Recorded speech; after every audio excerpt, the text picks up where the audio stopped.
Chase, who is your biggest winner of the NBA trade deadline? Biggest winner for me is the Spurs. I love what Oh, they've done with acquiring De'Aaron Fox. I really don't think they gave up too much because of that third team. They were able to kind of facilitate it well. And Fox, he seems happy. He went and played, and that was an awesome game there against the Hawks the other night, right? And I think if you're the Spurs, you took a really golden opportunity, right? If Fox wants out and Sacramento's willing to deal them, you didn't give up too much.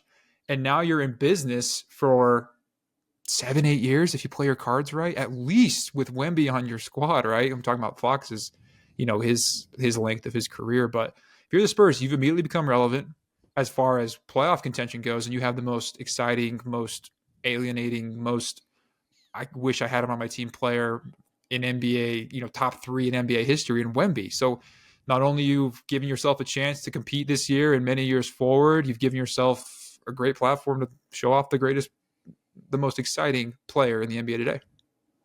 I love the trade for many reasons, and I think that's a fair winner. Number one, the reason I love it is De'Aaron Fox wanted to go to San Antonio. He's from Texas, wanted to play with Wemby, and they didn't have to give up a ton to get him. Like, I thought it was a pretty fair amount they had to give up, and it's not a trade that sets them back. They're still set up to make another big splash here in a couple years. And the number one reason I love this trade so much, Chase, is you talk about the Sixers and trust the process. I think when you play basketball that way and you come into your career and you're in an organization like that, you just learn how to lose and you accept it's okay to lose. And it sounds cliche. It sounds like a movie quote from Coach Karter, but it's true. If you lose all the time, you learn, okay, it's fine to lose. Tanking's fine. If we lose tonight, doesn't matter. If we win, great. That's cool. That's awesome. And we've seen that's been a problem in Philadelphia throughout these guys' careers with Ben Simmons and Joel Embiid, who grew up in the tanking era, and it's been hard to get over that hump and be a winning basketball player and go through that adversity. And De'Aaron Fox, people say, "Oh, the Kings, they didn't really do much." The Kings were very relevant. The Kings, the organization that we know of, the Kings, has completely flipped. It was bottom of the barrel, Charlotte Bobcats level terrible. They were a effing 2 seed in the Western Conference not that long ago, and this team was playing a dynamic style of basketball. And with Fox going to the Spurs, it teaches Wemby and this team that, hey, we win basketball games. Wemby's a winning basketball player, super competitive, obviously, but it's creating these good habits. And every single player, it as a Celtics fan with Jason Tatum, you got to go through your playoff scars. Why not get them over with in year 2, Chase? Why not get them over with in year 3? With this trade, you're now likely going to step into, hey, we're probably a play-in team in the West now. We're a real player, and the fit is so nice. We watched the Hawks game the other night, and De'Aaron Fox just fit with that team and fit with Wemby like a glove, man. It was seamless, and I love the trade for many of the reasons you said as well. Yeah, I mean, I just appreciate when teams look, the Spurs are sitting 12th, right, in the Western Conference standings right now. And, every other team sitting in 12th at the trade deadline is probably thinking, let's just pack it up for another year, right? Let's see what we can get in the lottery, especially the good draft coming up. You're telling me the Brooklyn Nets, who are 12th in the East right now, aren't trying for a play-in spot?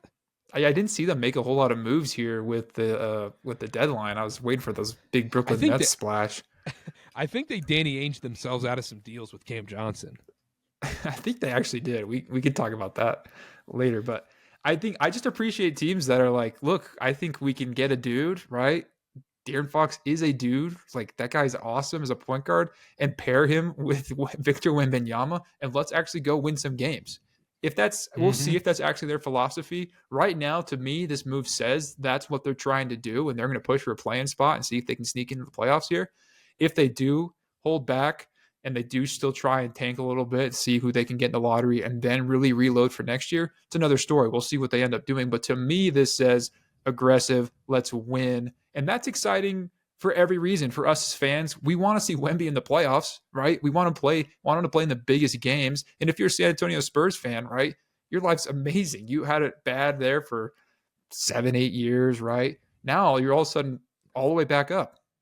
I don't feel the least bit of bad for Spurs fans. You I had don't a either. 20-year generational run, winning tons of titles and always being relevant, and now all of a sudden you'd get gift wrapped this bona fide superstar from day one. Don't feel bad at all for Spurs fans. And the other thing you mentioned about them making the playoffs and making a playoff push, let's say they have a great second half of the season after the All-Star break, and they push into that, 7-8 spot in the Western Conference and end up being the 7th seed somehow when it's all said and done in the Western Conference playoffs. They're probably going up against the Memphis Grizzlies. That's a series you can win. That's a back and forth series. You're telling me Wemby and De'Aaron Fox and Greg Popovich can't go out and knock off this Memphis Grizzlies team who's probably overachieved in the regular season so far? I mean, I bet Vegas odds would be probably Memphis like minus 180. It wouldn't be that steep. No, I would love to put some action on the Spurs in that situation, and I'd love to watch it. Like that's a big thing for me. Now I just want to see the Spurs team play in the playoffs. And the West, as already hectic as it has been, just got even more so, obviously, with what the Lakers did. And now you have the Spurs going to be fighting for spots, whereas Golden State's going to be doing the same thing with the Jimmy trade and where they're at with Steph and his career. So it's just going to be, these last couple months in the Western Conference are going to be crazy. I know. I love it.